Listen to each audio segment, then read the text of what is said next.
No. Oh, we're live. I don't know why it always says that 28 seconds when I just see it go live now. Folks, a very good afternoon, good morning, good evening to you, whatever time you get to watch this from, be it if you're watching it live or on replay. This is your Thursday night's edition of Mauls, Balls and All. And yes, I just got the YouTube notification that we are live now. Joining me this evening, we are waiting on one guest.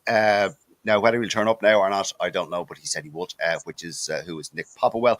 But joining me at the moment on screen, as you can see, are familiar faces. We have Matt Boland, we have Claire Devaney, we have Dara Weston, and a returning guest who is no stranger to the show, ex-Ireland Leinster player, and he's also an ex-Olympian, Mr. Victor Costello. How the hell are we all? Are we all well in ourselves?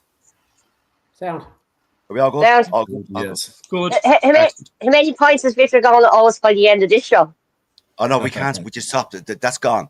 That's. Okay. We're not mentioning it. It'll be paid when the live. It'll be paid when we have the live show. When's the live show forecasted? Oh yeah, we're working on that. Actually, Victor, that is in my head. Is it Borgas or Olympia? I was thinking more Croke Park, Victor. I was thinking more Croke Park, Victor. I was thinking more the Dawson. Is it the Dawson Lounge, the smallest pub in Dublin? The Dawson Lounge, yes. I was thinking more Madison Square Garden, but hey.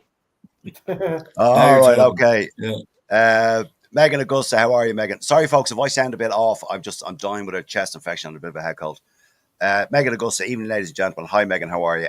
Danny Brosnan Sexton is a poor man's Finn Russell. All right, Brosnan. You stop. You know my toss and Finn Russell. None of that talk. Anyway, last weekend, Victor, I'll come to you first on this. Last weekend saw the much anticipated kickoff of this year's Guinness Six Nations. A highly anticipated game. Ireland, well, they all were, but for our own interests, Ireland versus England in the Aviva. We won it. 27-22, let in a couple of soft tries at the end. But Ireland were, for, I won't say all of it, for most parts of that game, they were in control. But they didn't turn up for about 30 minutes, Victor. Is this, and we're getting used to this. We're getting used to this. We're slow out of the blocks. Is this a training thing, or what the hell is this? I think it's because expectation is so high that, you know, they're expected to win the Six Nations. They were expected to win at home. A change of coach, a change of environment, rustiness. So all of those factors would be giving excuses. But reality, I don't think the team would be happy with their performance. I think certainly England had all the momentum in the first half, first 30 minutes. That could have worried another team, but they did enough to win the game, which they'd be happy with. But they wouldn't have looked like a Grand Slam winning team at the moment. But there is time to repair. My worry is that Ireland obviously have been for the last couple of years the team to beat. England would have picked a team that they thought would have beaten Ireland with the back row selection. They got it wrong. So next up, what will the Scots do? Next up, what will the Welsh or whoever, Italy or France do? So, you know, there's targets on the Irish players' backs. So they'll need to up their game for the next couple of games. But certainly the first 30 minutes, what happens with teams when they've got great momentum from years beforehand, they'll always perform to a certain level. They'll never drop below that level. But, you know, they need to perform at their optimum to win Grand Slams and ring Triple Crowns, and there's no doubt Ireland weren't at that stage on Saturday. I think the English fell off a bit, and the English had no plan B. They had a really poor game plan. So, you know, overall a job well done, but certainly, you know, a lot to work on, which is good with a win under your belt in the first game.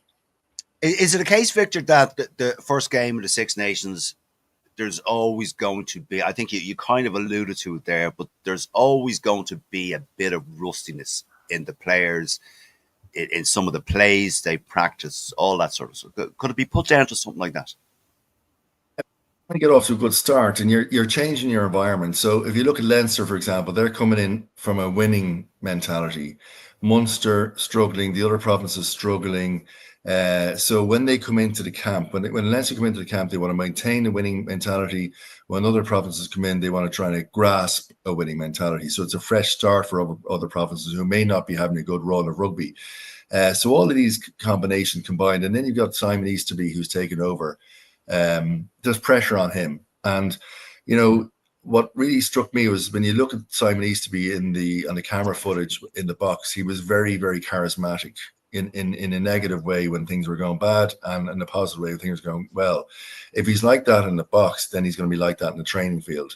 So for players, they would have felt that all week. They may have felt a bit of pressure that it's hugely important for Simon Easterby to maintain the winning formula and the momentum. So that adds even more pressure. And most of that pressure is evident in the first 30 minutes.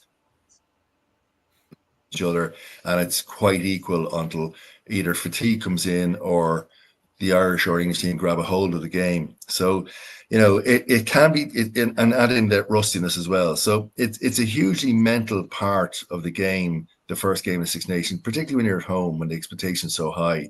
And if you don't get a try in the first 10 minutes, you're going to be struggling. If they make a break the way Smith did, a very, very impressive break in the first 10 minutes, it puts doubt in your head, and you've got to put all of your experiences and tools in your head to pull that doubt out of your head and get back to your game plan. And that's eventually what they did.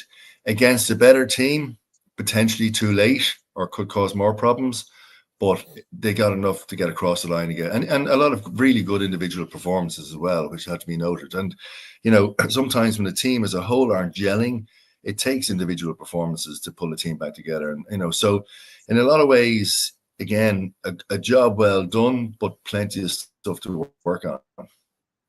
Yeah. Okay. So good points there, Victor. Dara Weston, your thoughts on this? The first 30 minutes were the slow out of the blocks aspect to now, albeit it was the first game of the Six Nations, but your thoughts on what I asked Victor there. Is Dara there? Dara is there. Sorry, I was on mute. Apologies. No, I There you think Victor made a lot of the main points there. I mean, new coach, first game in the Six Nations. Some of the people who started, probably last year would have been second choice. So like Kelleher starting ahead of Sheehan coming off the bench.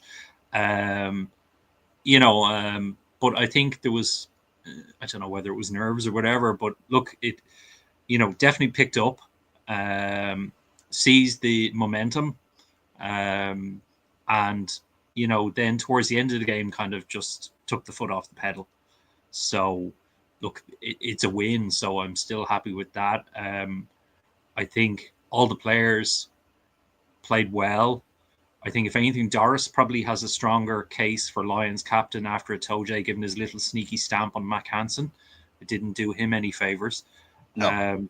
So I think, look, it's positive for Ireland. Okay. If we can beat England and we didn't play for the first 30 minutes, that's still a good result. The only worry I have, and Victor, you were saying against a better team. The only worry I would have. France, yes, France would worry anyone. But is the giving away of the last two tries, easy tries. I mean, now you could say we had the game won at that stage, and we did, but still, I hate saying that. Anyway, Claire, your thoughts on the slow start and what I've asked. Slow start. Six Nations, Ireland are always bad post game, and when I seen the draw for the Six Nations this year, and it was like, oh shit, we're playing England first. Ooh, that's going to be dodgy because we're always slow off the blocks on the first game. Bit like, oh, what the fuck happened when they got the first try?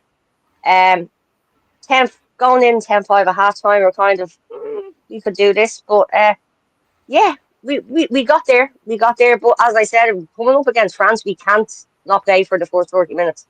Coming up against France, they'll annihilate us if we don't play for the first 30 minutes. Yeah, no, true. I would agree with you. Yes, absolutely. Matt, your thoughts on the slow start and what has been discussed so far? Yeah, well, look, I mean, look back to our first game in the Six Nations last year, where we went to Paris and slaughtered France. We didn't have a slow start then, so like it was evident that they definitely didn't start the way they mean to do. And I think England's game plan was specifically targeting certain areas of Ireland's play, which kind of didn't help Ireland execute their game plan in the first 30 minutes. I didn't think they played too badly, but I think a lot of the England players, especially with the two Curry brothers and Ben Earl in the back row there, I think they were purposely brought on to target Ireland's breakdown, which they did, which kind of stopped Ireland from playing kind of as well and getting the momentum and the territory, even though they still had the territory in the first half, but it just kind of seized up their play. But you could see coming up to 35 minutes even, Tom Curry was puffing and panting, and he was nearly out on his feet at half time. And that's where Ireland just went up on the level in the second half and just took off. But again, as people have said, like letting in them two soft tries at the end, if we're closer in another game like Scotland, France, or whoever, and we let in a couple of soft tries at the end, that could be a defining moment, that sort of way. But me personally, I was happy with the performance.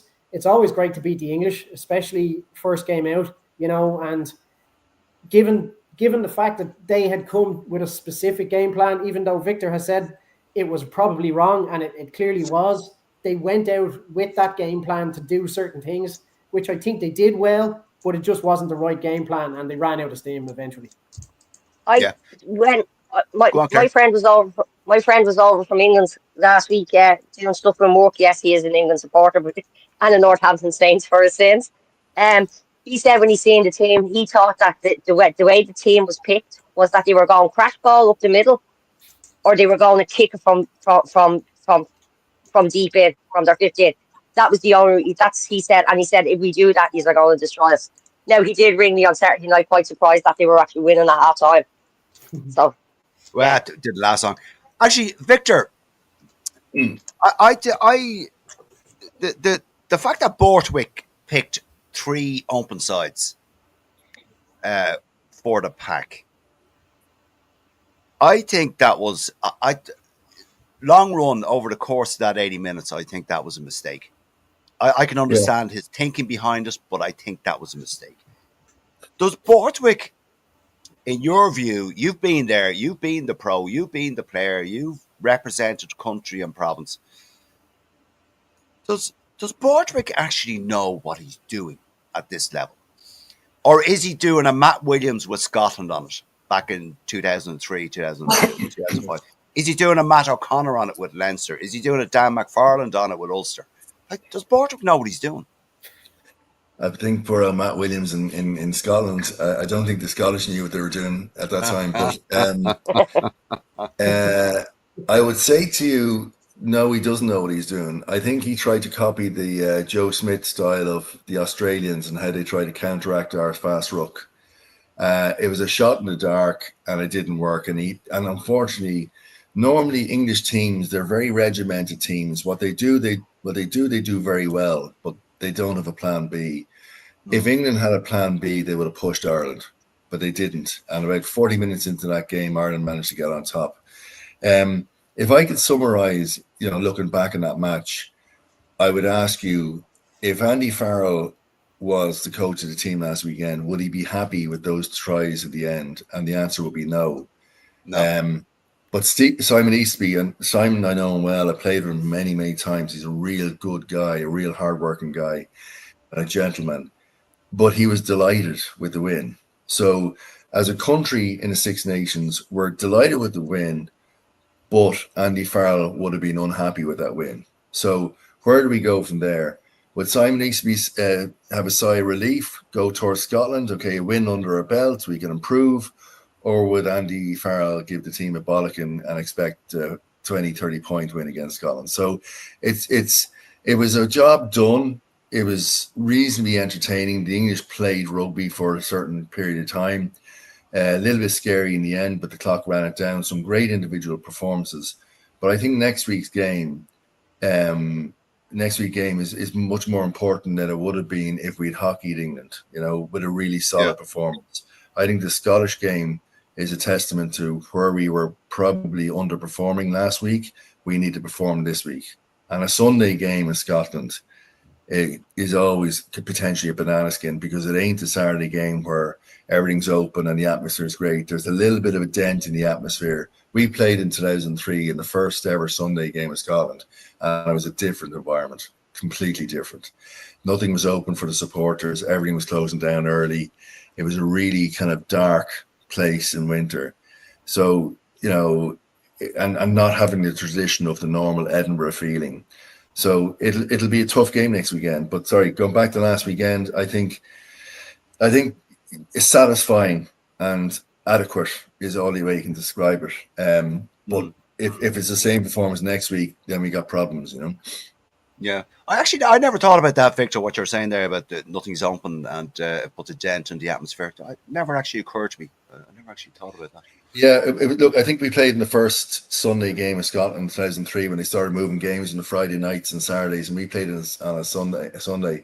And having played in Scotland, a couple of years beforehand, and looking forward to the atmosphere and the fun and the fans and everyone having a good old time, it was just dead. And because it was dead afterwards, people were kind of quieter during the game. It was more like we're here, but we got to get out of here. We got a flight to catch. Let's get the rugby over and go. So, I always say to people, it affects players. Players run out onto the stage or onto the pitch, and they want to see people. I know that's another conversation of the people in the stand. They want to see people in the seats. If you run out into the pitch in a moment when you're representing your country and there are empty seats, you're kind of go, Jesus, this is something I've dreamt of all my life as a boy growing up. And I was a boy in the stand and I was in my seats, and you come out and there's no one in the seats. You're kind of go, Jesus, well, there's empty seats. You go, well, maybe it's not that as big a thing for other people as it is for me. It's the same with Edinburgh, playing in Edinburgh, proud country, proud tradition, proud stadium. It just doesn't have the same fizz on a Sunday. And you may see that this weekend. Yeah. All right. Good point, Victor. And well made. Dara Weston, is Steve Borthwick, is he a bit of a spoofer? I mean, yeah, I think so. I mean, he was a good club coach, national coach. You could say he's better than Matt's mate Eddie Jones, but that's hardly a ringing endorsement of somebody's abilities. Yeah. It's probably between himself and Gatland at the moment as to who's taking the piss the most.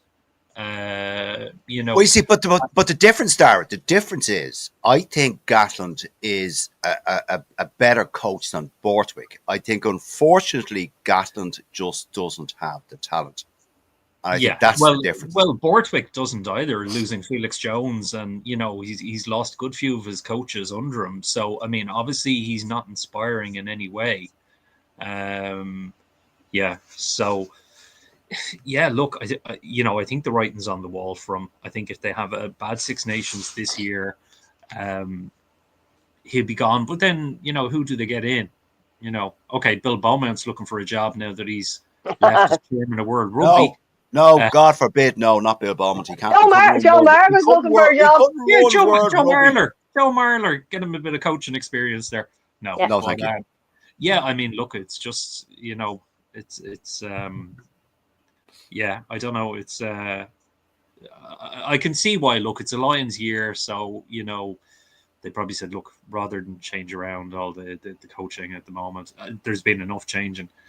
Just leave him in there, and maybe he'll be jettisoned at the end of this Six Nations if he doesn't, if the team don't improve.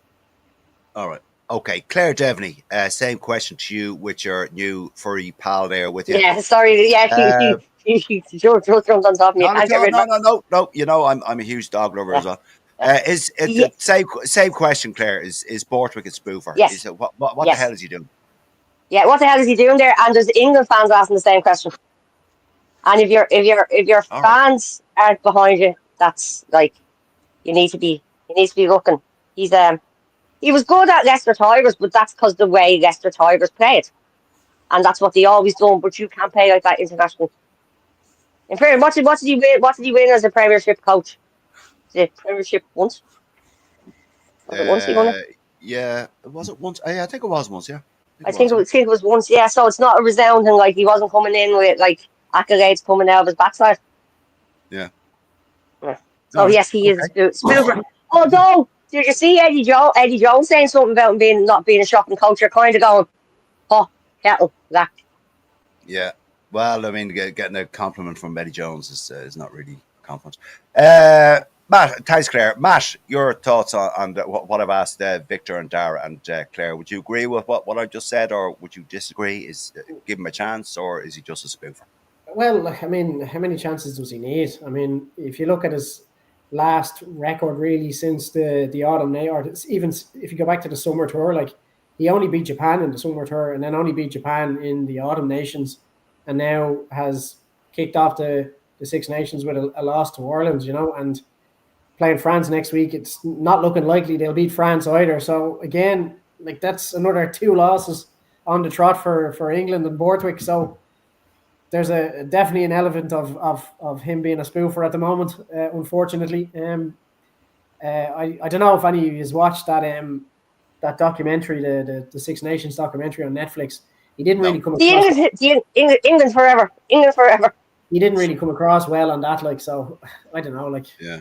you know. But one thing, and I'll ask you all, Victor.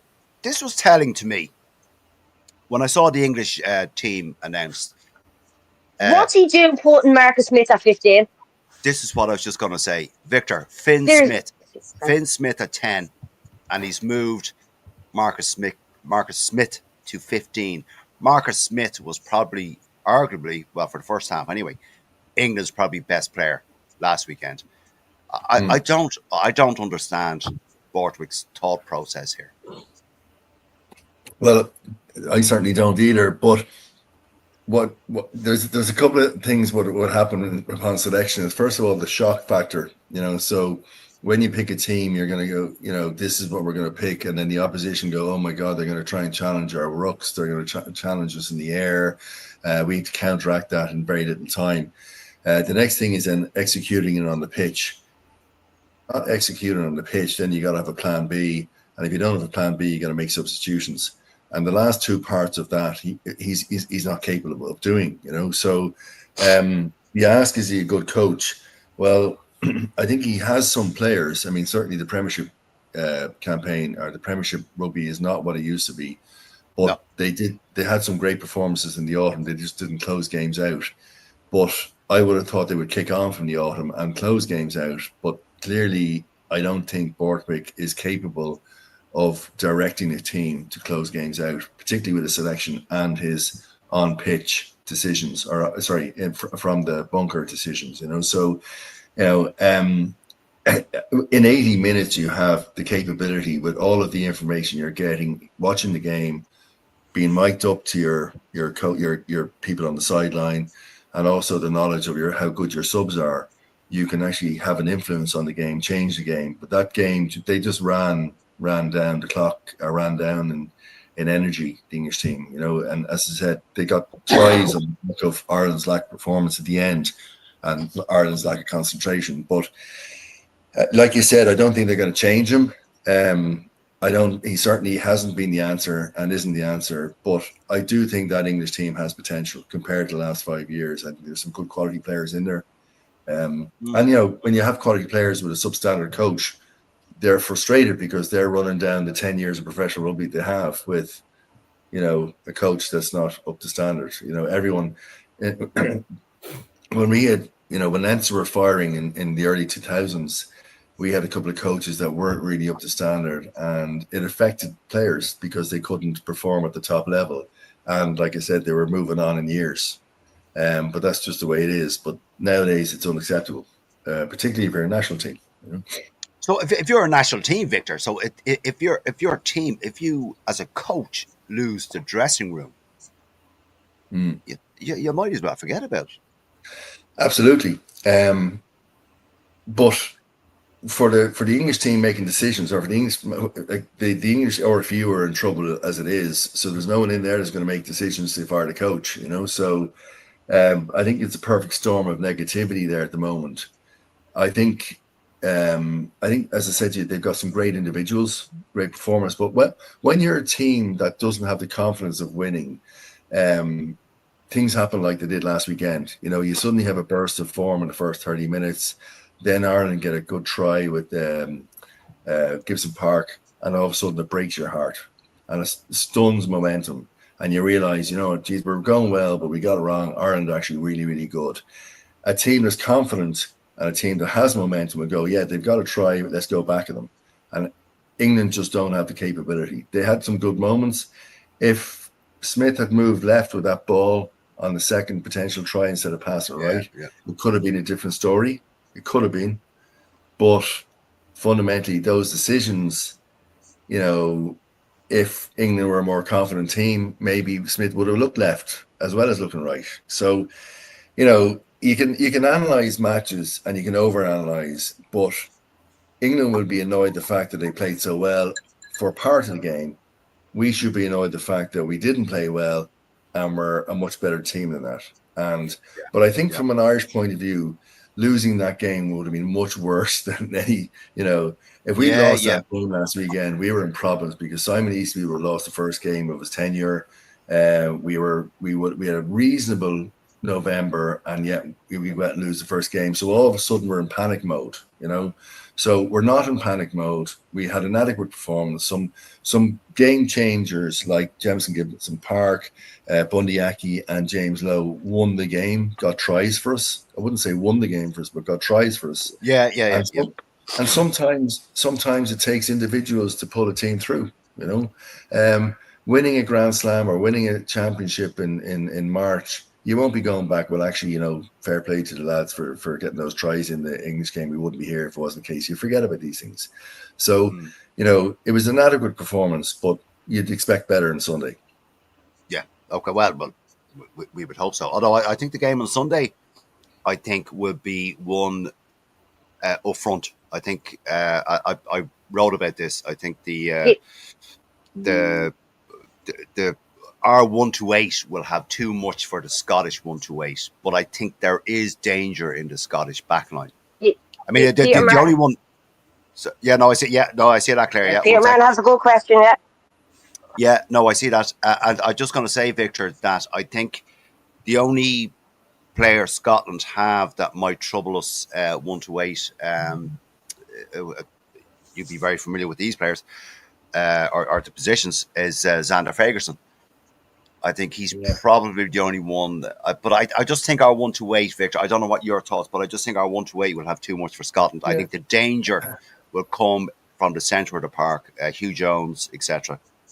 Yeah, I totally agree with you. The only issue is that the Scottish team are really good ruck operators, you know, and always be, no matter what team they pick. They know that pitch. The Murrayfield pitch is a very wide pitch, and they work it well. They work the 16-man. They work the touchline very well. Like everything else, they'll shock us. There will be a shock, but I'd expect Ireland to win. But you know what you need in a Six Nations in the Grand Slam is you need huge momentum. You need like performances that are really high up there. You may not win convincingly, but really good performances. And what we need is really good performances, dominating teams from the off with a trajectory at the start, you know, not taking 20 minutes to get into a game, not catching up at the end, or not individual performance. You need an overall performance. Now, we don't have really any glaring weaknesses. We've got pretty much strength and depth across the pitch, apart from tight head problem. And, you know, which could catch us as well. I don't know if Finney Billingham's available. But the negative thing is we are the team to beat. So while we're motoring through our games, every other team is looking to see how do they beat Ireland. And they look at South Africa playing us, they look at New Zealand playing us, they look at Australia playing us in the autumn. They look at what England did with a selection of all open sides of the back row. That didn't work, so we scratched that. So, you know, if you're the team to beat, you need to be that step above everyone with the opposition, but also with the referee, you know, because the referee's influence in the games these days. You know, you get a yellow card or red card, and suddenly you're on your back for 20 minutes. You know, so for a championship this week or this year, this season, I would be looking for a really complete performance this week. And I think the Scots, I think they'll shock us. I think they'll catch us somewhere in the game. and how we respond to that is vital. I don't think this is going to be a walkover match, you know. No, I don't think so either. Just as long as Duhan Van der Merwe doesn't score any tries, I'll be happy. Or Finn Russell, for that matter. Dara Weston, your thoughts on what I was just chatting with Victor there, that it's kind of a follow-on from the Borthwick is he a spoofer, but he's starting Finn Smith at 10. He's moving Marcus Smith to 15, who Marcus Smith, as I said, was probably England's best player for the first 35, 40 minutes of that game.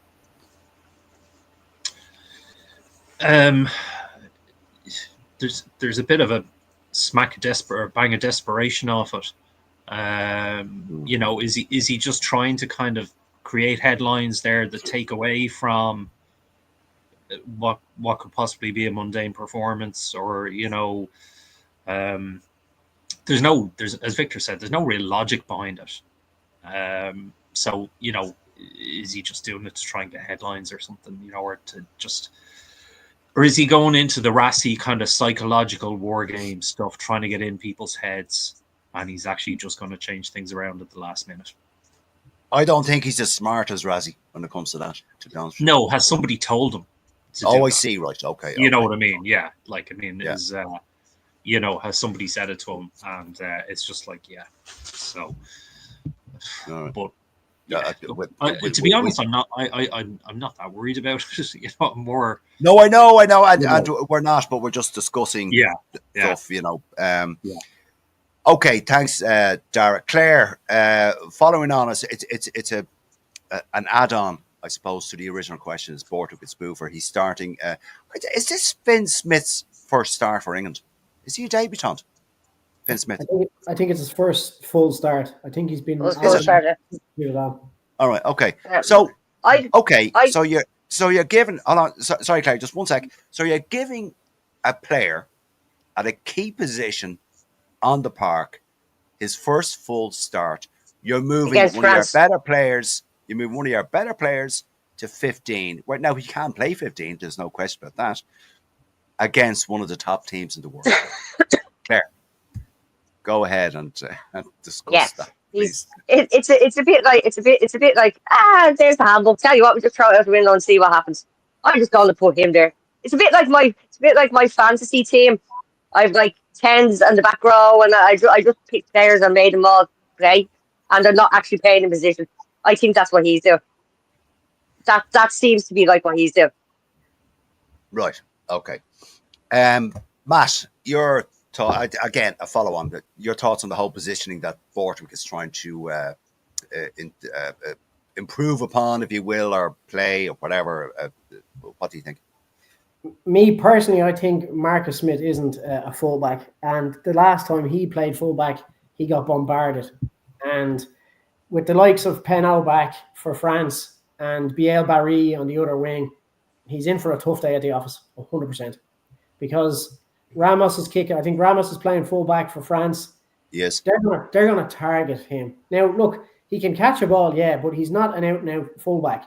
So I believe it's a massive mistake, and it could be very, very bad for England and Borthwick and Marcus Smith during the match. But like France have Jalibert back as well, don't they? Yeah, well, Jalibert that's because Ntamack is banned for for 2 games. Yeah. In fairness, Jalibert is he's a fucking great replacement for Ntamack. He is. And you put that whole back line, so from Dupont, Jalibert, Biel Barry, Penaud, Thomas Ramos, and that other fella, whatever his name is, can't think of his name. Yeah, we know. Yeah.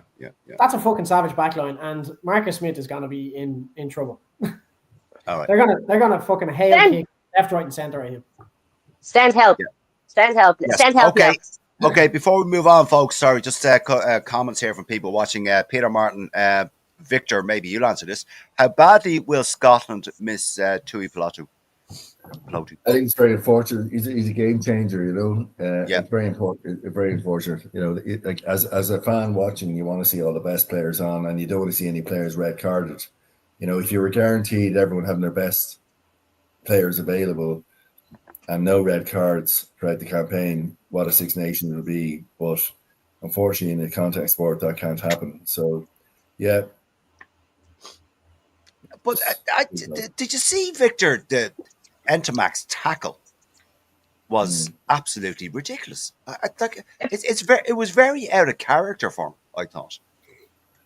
I know, but like, the speed of the game, the very small time you have in decision making, and then the videos that go with it in slow motion expand what would normally be the run of play, So, and then you got to think about the DNA of the game, the rights of the game, the future of the game. Like there's so many things go into decision making process now, and that's post as well as during a game.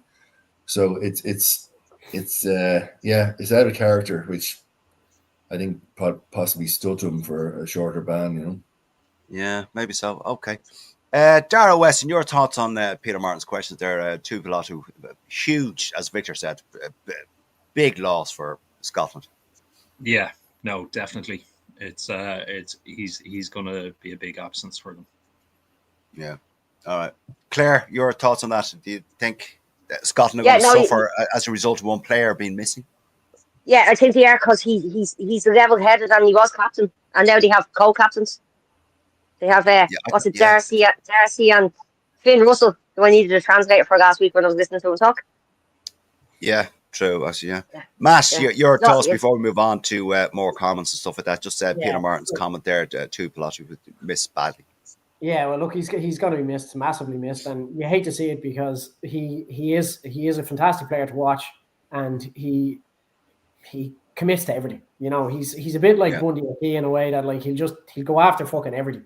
And as Victor had said, like when fans are going to watch Scotland play at home in Murrayfield, they want to see all the players. But as Victor rightly said, like it is a contact sport, and in the perfect world, that's what would happen. But sport, at the end of the day, people get injured, and you can't.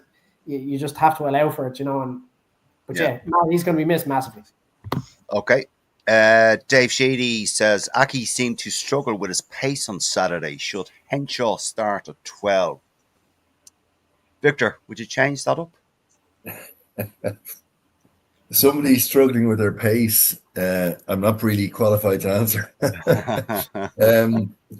I think Aki found form that he had in the World Cup. I think he dipped a little bit after the World Cup.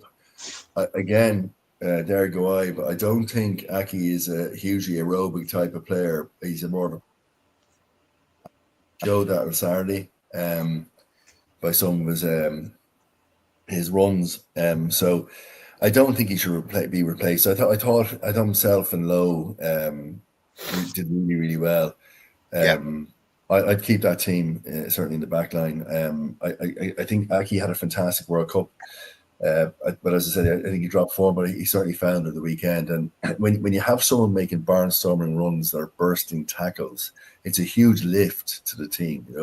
Whatever about somebody being put away for a try, someone who's actually physically running over people and creating gain line yardage, it's a real big lift. And I think Aki is back in a lot of way, and I think he's going to even get better throughout this campaign.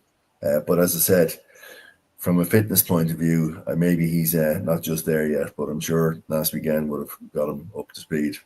Got him walking up, yeah. Aki often reminds me on the pitch.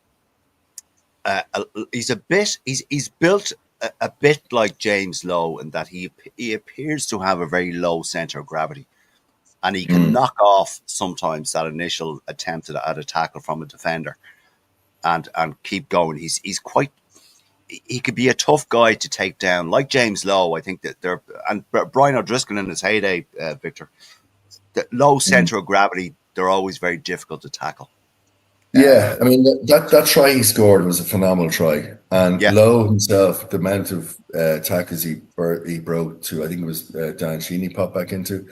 That type of commitment at the time that it happened is just those type of players that you need to pull your team out of a slump, So I certainly wouldn't be changing them. But as I said, low center of gravity, but some power, some power to keep them stay out of touch and still put the ball down with maybe beating 3 people in attack. Beating England is not as if you're up against, a tier 3 team here. So Yeah. I mean, they would be extremely pissed off with that letting that happen. If I was Who's watching a video review from England point of view, Yeah, no, I was going to say, Victor, who did Lowe run at? Who was on the opposite wing? Was it Freeman or Murray? Or who was it? Was it Freeman? Uh, It was Freeman. Freeman. Was it Freeman? Freeman. Yeah, because I had him on my team. Oh, best of luck. All right, well done. Well, Okay, I had. let me just see. Let's see what we got here. Martin Lynch. Hi, Martin. Sorry, hi, Mike Sheedy as well. Martin Lynch. Hi, lads. Do you not think that England came to stop us playing with 3 number 7s? It was so obvious they were going to run out of steam. Our subs brought huge impact. They did. Conan and Crowley. And Same what again. I'm not being Dan Sheehan. Dan Sheehan. Dan Sheehan, Unbelievable coming back off injury. Yeah, absolutely. Let me see here. Dave Sheedy, in fairness, the ABs and Aussies proved when our ruck is challenged, we don't have much of a plan B. Ooh, do you know, Victor? I don't know Thanks. about that. Yeah. Well, we beat Australia, didn't we? So Yeah. I think we're a little bit off form against the All Blacks. I think we're kind of getting around that. I think last weekend we sucked up a lot of pain at the ruck time.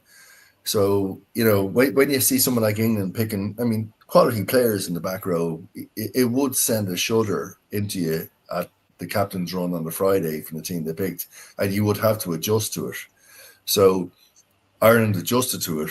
There were some shaky moments in the first half, but they adjusted during the game. So I think again, from a high standard of Irish rugby at the moment, you would be a little bit disappointed. From a fact of a performance, it was a game that was won, and we adjusted during the game. We certainly adjusted during the game better than the English did. So Yeah, I would totally agree with that. And there's another one, and we'll move on after this one. Victor, again, I'm going to throw it at you because you're our guest. With Lancaster a free agent now, do you think the RFU, will come begging if England had a poor Six Nations? I don't know if he'd go back, would he? I I don't. don't think so. I think Lancaster kind of rehabbed in Leinster, and Yeah, I think Leo was a great choice. It was a bold but great choice, and a very intelligent choice for Leo to bring him over at that stage, himself and Bob Casey, back in 2015, I think it was. yeah. But he rehabbed really, really well here, and when he got back, he went to Racing, which didn't work out. So Nope. I think going back to the RFU would be a really bad move. I think he's a lot to give, but it's like everything else. It's got to be the blend of the coaching environment. I don't think even if he came back to Leinster, it would work for him. He's got to find a place that he would fit into a coaching ticket. But it just shows the professional sport. Jeez, it's never a straight line or linear. It's just from the highs and lows of English rugby to the highs of Leinster.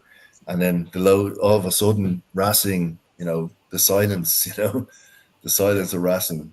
And It'd be like going back with your ex, Victor. If you went Hold on, Warren Gatland. He's not Warren Gatland. As long as you're not contracted, I like it. All right. Excuse me, my chest infection is catching up. All right. Did I hit a nerve? Oh. I honestly think, just a personal opinion, I think I don't think he would go back. I think he has grown and healed too much from what they done to him that he wouldn't go back. He's not, as I said, he's not a Warren Gatland. It's a bit like going back to the abusive relationship, and I don't think he would. No, I may be wrong. As Victor said, as I agree, and you're saying, Claire, there's not a chance. You would not think Lancaster will go back to the RFU. No, I don't think so. All right. Dave Sheedy says here, just talking about the English, Marcus Smith is a full back because of kick return. Okay, I don't know about that. Peter Martin, our colleague Peter Martin, England never had the fitness to play how they started. Borthwick surely would have known that. Well, they looked a bit steamed in the last 10, 15 minutes of that game. Yeah, absolutely. Okay, geez, we spent 45 minutes talking about this. Okay, Victor, we just go to the other two games. We'll briefly just talk about them because there's other things to go through. France v Wales, Victor. Wales getting nilled in that game, which is kind of unusual for a Six Nations game, but Wales just really weren't at the races. They'd one good player, I thought, and that was Jack Morgan. Victor, that particular game. Yeah, it was disappointing for an opener.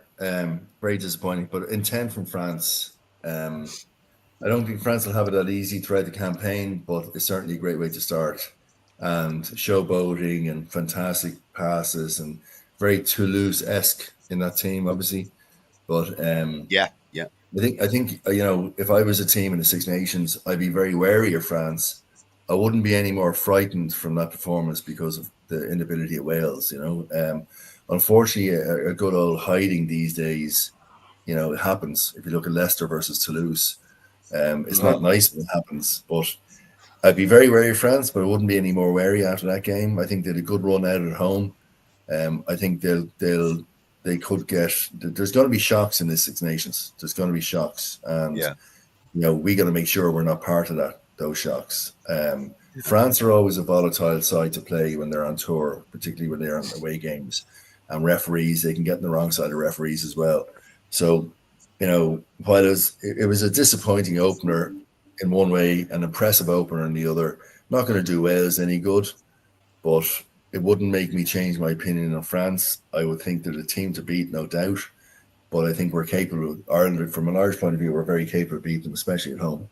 I totally agree with you, Victor. I think France are the team to beat. And like Toulouse, I mean, France have they've 9 Toulouse players in that team, I think, from last count or something along those lines, 9 or something. But then, Victor, Toulouse are the team to beat in the Heineken Cup. So, QED, what you were talking about. Dara, go on, Victor. If we play France first away, then I'd have a problem. By the time we get to France, we'll be battle wary and we'll be well up to speed of what they're like. And I'm not too sure they can keep the momentum going. I'm not too sure. We could have the Triple Crown won by the time we play France. We could actually, yeah. Dara Weston, your thoughts on the France-Wales game? Wales not scoring anything, which, as I said to Victor, is kind of a bit unheard of in the Six Nations. Yeah.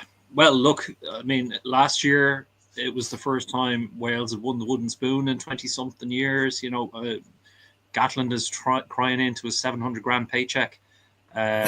So, I mean, it's like Wales are just finding new depths of despair. Funny enough, when Claire was talking about the full contact program, Galtier didn't come across. He came across kind of nervous last season in the program. That his tenure could be a bit shaky, because we've seen before, like, if the French media and the French players aren't happy with how the you're gone, just good luck. The players are literally go on strike and just not turn up for you. I mean, it's kind of one of those years where France have nothing to prove really this year. Obviously, it's great for them if they can win the Six Nations, but it's not the same as England, Wales, Scotland, and Ireland, where the players are trying to put themselves in the shop window for the Lions. Or, I mean, actually, Victor, you're the expert on this. How much of that does that play into a player's psyche, that it's a Lions year? Does that make any more difference to going out in the Six Nations? I think, thanks for being called an expert. It's the first time in a while, but I think it makes a difference to those who are guaranteed Lions selection. For people who are beyond the fringes, I think they just get on with the Six Nations. Everyone lives in hope, because the Lions squad is a big squad. And I'm sure at this stage, most people who would be in and around the idea of getting picked would get notification of the time required, and you're under the watch. But I don't think it makes a lot of difference to those who are kind of fringe players. For players who will be expected to go, so if you look at the players in Ireland that would be expected to go, there will be a pressure on perform, absolutely. And you'd be watching opposite numbers and performing against opposite numbers. And that's where the pressure is. I don't think there's a pressure on squad players. Would it be Victor? Sorry, Victor. Sorry to cut across you. But I just want to get it. Would it be in the players' minds, of the players that we all think, the media think, that would be nailed on? are near certainties to go on the Lions tour. Like Caelan Doris, he's been touted as a Lions captain. Dan Sheehan, Porter, these sort of players. Would it be in their head when they're playing the Six Nations? Injuries. What? Now I know these guys are pros. I know that, but surely something in their head is kind of going. Well, if I, tear my ACL or do my hamstring, I'm not going to that Lions tour, so I'm not going to hit that ruck as hard. Like, does that come into it, or is that just a no? Not really at this stage. At the early stages, no, and particularly with the younger players, because with the ability with youth, next time, if you don't get it this time, you get it next time. For an older player with maybe an opportunity that may not come around again, potentially in their head, but for the younger players, no. Right. And in all contact sport, if you think that way, the chances are you're going to get injured. So, like these players are extremely focused, extremely mentally strong. When you have the coach being an Irish guy who knows you so well, that can, if you're a fringe player, that could work against you. Maybe they got to spread it out and pick Scottish members or Welsh members or English members. So I would say they put it out of their heads and take each game as it comes. And then when the line selection comes along, if they've hit form, they get it. If they don't, they're on standby. Yeah. You just can't have distraction. It's like when players' contracts are up. You can't have distractions going into the Six Nations. You got to be completely focused. And the teams in the last decades of Irish rugby have had that mental strength.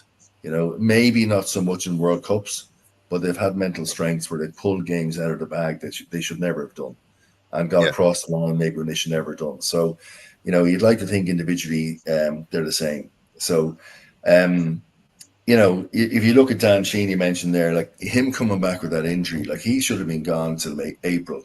And the discipline to come back from that injury and perform and not be limping or carrying or compensating on his leg.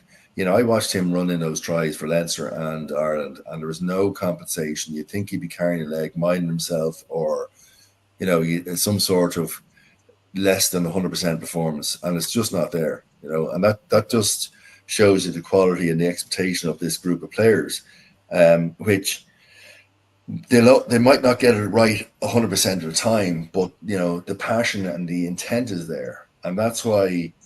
Even though we're talking about the English game here, I'm very focused on the Scottish game because I want to see a performance that is improved from that English game. Improve the bits you lost. They're going to go after you at the ruck. Everyone's watching it now. They're going to contest their lineouts.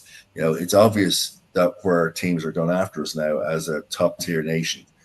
Let's try and work around that and adapt. And that comes into selection and coaching as well. So yeah. But I'm glad we got our line out sorted to an extent because it was misfiring in the autumns, when you look back. Okay, Claire, briefly, because we're fastly running out of time as we always do. France v Wales. Yeah, France v Wales. Your brief thoughts on that game. You're talking about Borthwick being a spoofer. Gatlin's definitely a spoofer. He should not be there. He should be gone. He should definitely, why are the Wales rugby fans not kicking up a storm? Okay, I know they're shy, but Gatlin being there is it's not doing nothing for them. But you could say, Claire, who doesn't have the talent. I mean, Gatlin's not a bad coach. He just doesn't have the talent.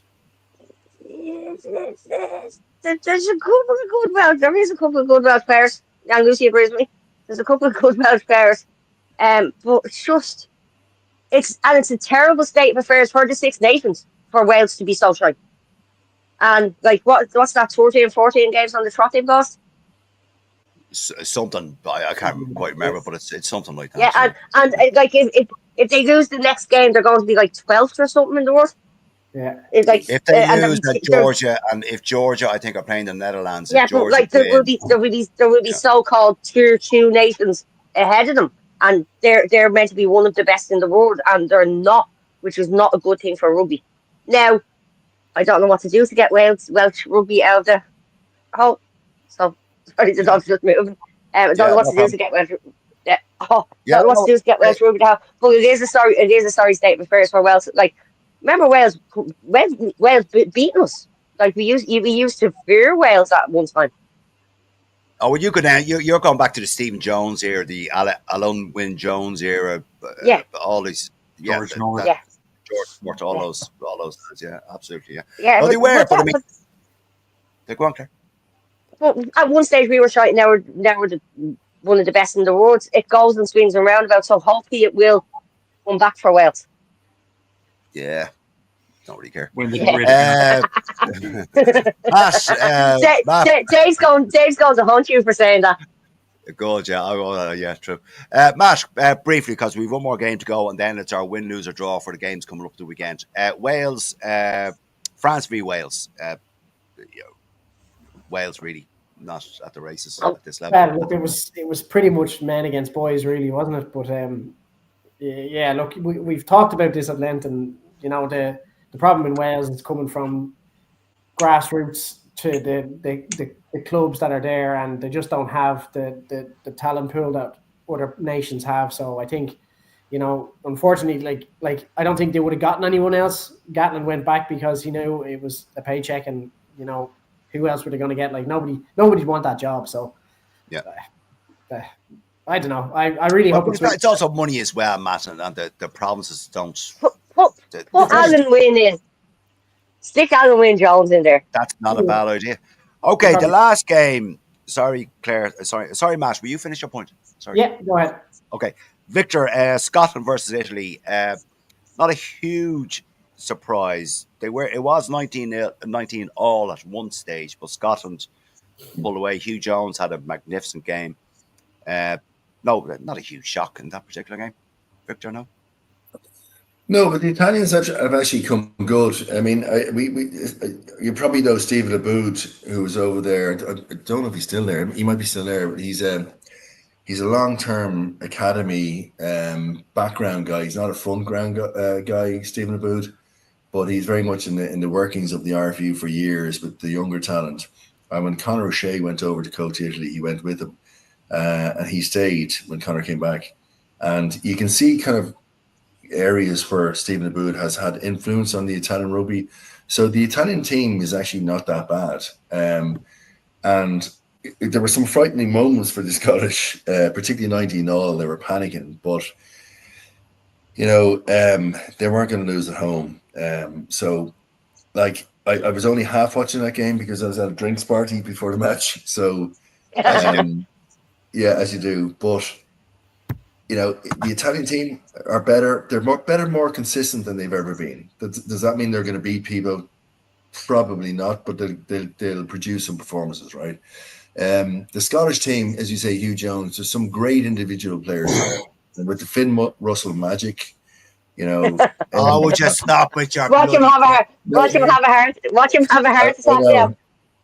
You have to. There's no Johnny Sexton anymore, right? So, you know, we spoke about, we have this debate, which I'm sure we leave to another time, with Jack Crowley versus Prendergast. And it's now become a Munster-Leinster thing and a North-South thing or an East-South thing. And it's just developing legs. And it's like the MAGA versus Democrats in the US. If you name your colors to a mast, you're then, you know, pilfered forever. But, you know, they will have a tough time, you know, because Finn Russell and Sexton bounced off each other for years. And Finn Russell is a wily character, very talented guy.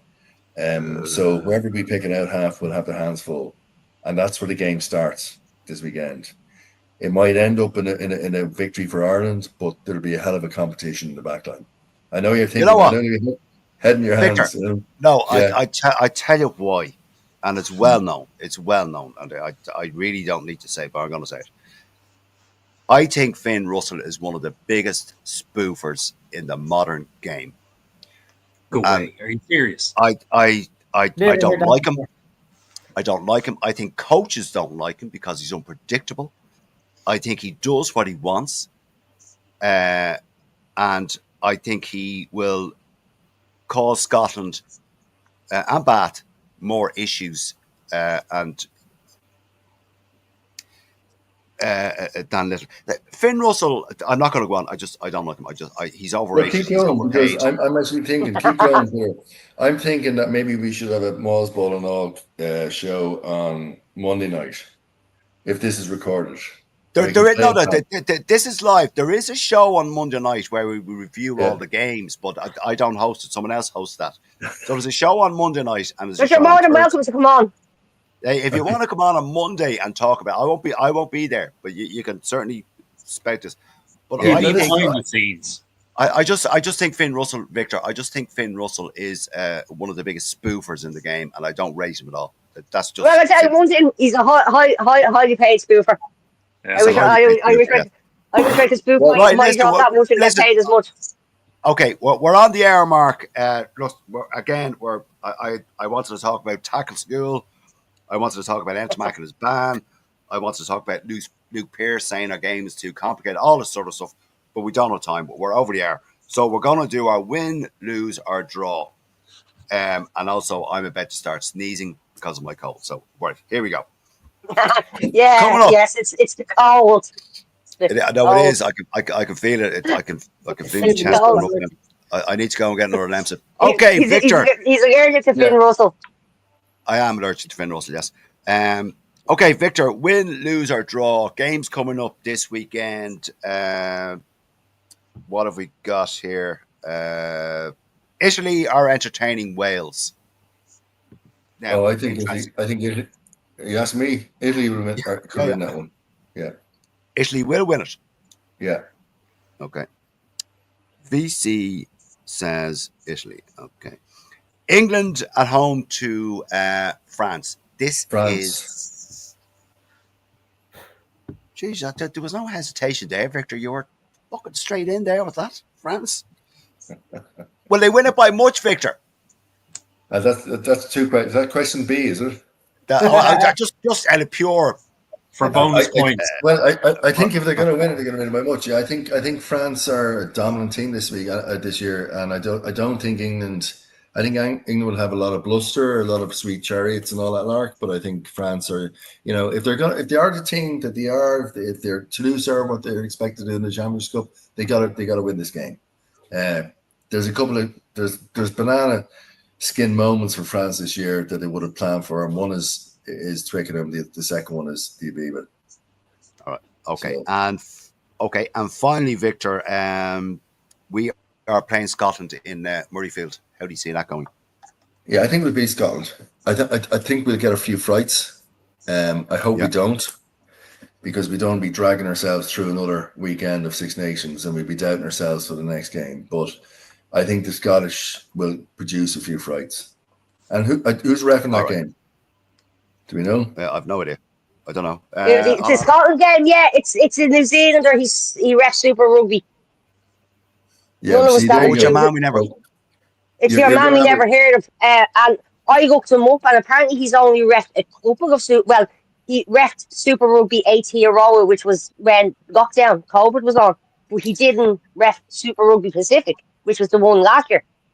Well, you're going to have a referee that's going to let a lot. If he's New Zealand, he's going to let a lot of the breakdown go, which might affect us. It's a guy, Victor, called it's a referee called James Doleman. Yeah. Right. Dole, Doleman. Sounds like a shite superhero, if you ask me, Doleman. Okay. Sounds like loads of people I know, but anyway. There you go. Right, Dara Weston, win, lose, or draw.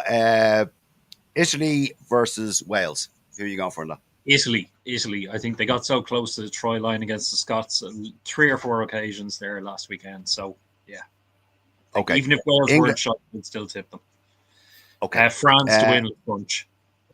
France to beat the English. Okay. Yeah. And Scotland, we're playing Scotland in Murrayfield. How do you see that going? I don't think... I'm not as optimistic as the lads were on the Monday night show, thinking there might be 20 points in it. I think it'll be a tight game. So yeah, but I'd say Ireland get it. A one score game, Dara? Yeah. All right. Yeah. Okay. Claire, over to you. Thanks, Dara. Thanks, Victor. Italy versus Wales, Claire. Italy, France, and Ireland. Jesus, would you just jumping ahead? Okay, sorry. Sorry, it's just the time. I'm conscious of the time. Like we are I over know, I time. know. As So you much go. as much as I'd like to see Wales give Italy a game, I don't think they will. I yeah, okay. Yeah, I think people are kind of jumping on the I Italy hope. bandwagon here. I hope. Well, in fairness, I've three Italy players on my fantasy team, and I've three Welsh players. So kind of Okay. good one wants All to play right. better. Matt Boland, finally to yourself. Italy versus Wales. Who's in your mind? Who's winning that? Italy by 5, Ireland by 7 to 10, and France by 18. Okay. Oh, well. Okay. Sorry, folks. You just comments here. I just miss. Sorry.